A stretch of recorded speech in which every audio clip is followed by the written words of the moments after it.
Okay, so we found a solution to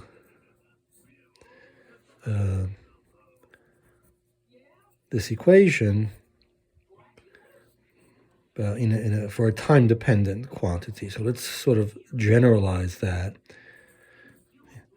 The equation reads delta xa, where xa is a 4-vector.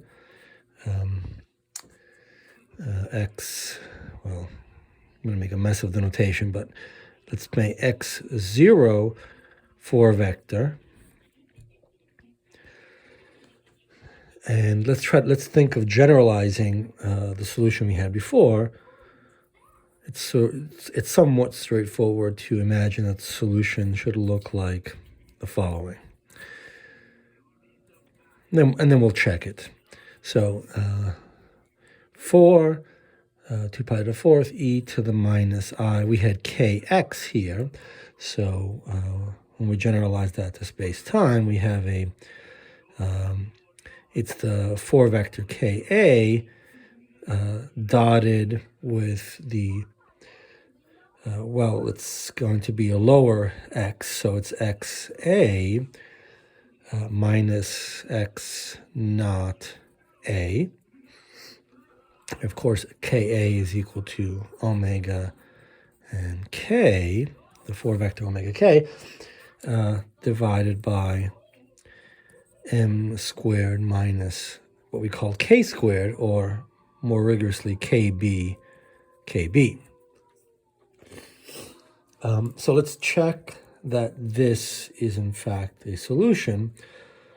Well, it's the integral form of the solution. Of course, we have to do this integral, and one might notice that there's something a little funny about this. It's in fact singular where we want it to where we want this to be, because this is equal to m squared. So this is the integral form of the solution. Let's check that. So let's plug this into here. In other words, we're doing d mu plus m squared of d4k 2 pi to the 4th e to the minus I Ka. Wait, the one form here, so that's something to keep in mind, over m squared minus kb.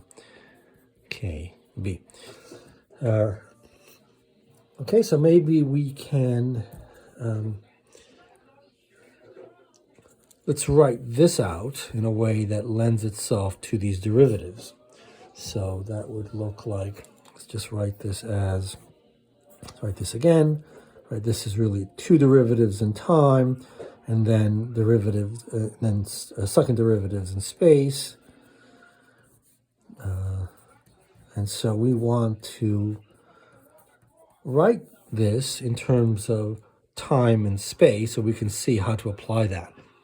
So we want to make this a little bit more visible. Let's sort of break it up into space and time. So we get e to the, well, it's an overall term minus I, and then we're summing on, right, we have 0, a is 0, and so we get k0, and then we have x0 minus x.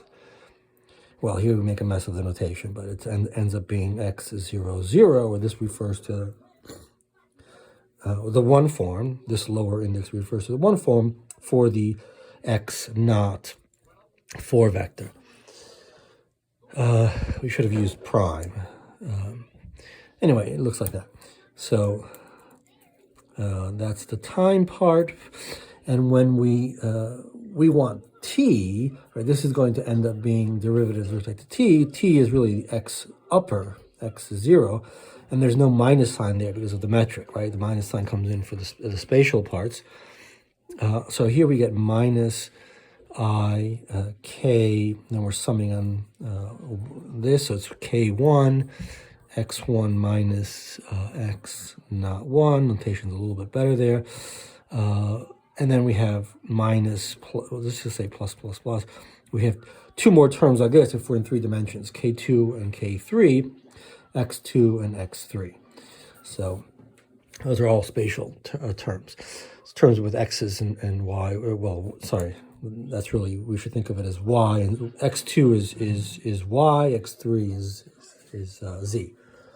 And then we're, of course, dividing this by m squared minus kb, which we might notice that in the previous video or two ago, we call that k squared. We had a minus k squared in there. Really, more rigorously, it's that operation.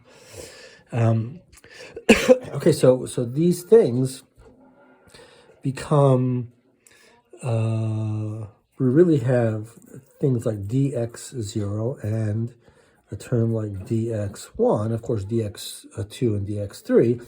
So we're really thinking of, through the metric, turning these things into upper indices, and that brings in a minus sign for the spatial part if our metric is, you know, it's 1, minus 1, minus 1, minus 1 for the spatial terms, and this is the 0th term, time term.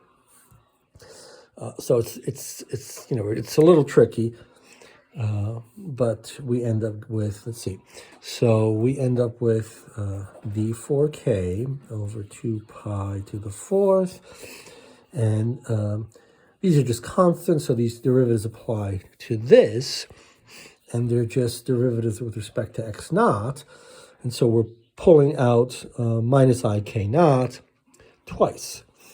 And so the I squared brings us minus. So we get a minus, and we get k upper naught squared. And then we have the same thing here, but the metric now needs, when we turn this into an x1 upper, we bring in an additional minus sign. So I think we end up with a plus k1 squared, and of course by symmetry we have the k2 and the k3, so it should end up looking like that. This is what we pull down as a result of this operation, plus m squared, that just goes along for the ride on this whole thing. So we have this kind of thing as a result of this operator on this function, and then we just have the whole thing back again, e to the minus I k a x a minus x naught a divided by m squared minus kb. Notice that so k naught squared minus k1 squared minus k2 squared minus k3 squared, this is equal to minus kb.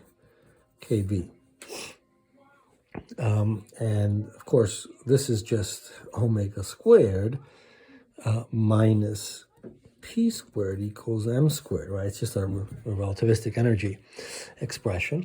And so this whole thing ends up looking like integral d4k over 2 pi to the 4th. Right, this is the numerator here is the same as this, in other words. And so we end up with just that. So we have e to the minus I k a x a minus x naught a. And of course we know from the previous video and from the quantum course that this is just an integral representation of the delta function. So in this case it's xa minus x naught a. And so we've shown that this is in fact, well, this expression here is in fact a solution to this equation. We end up at the same place.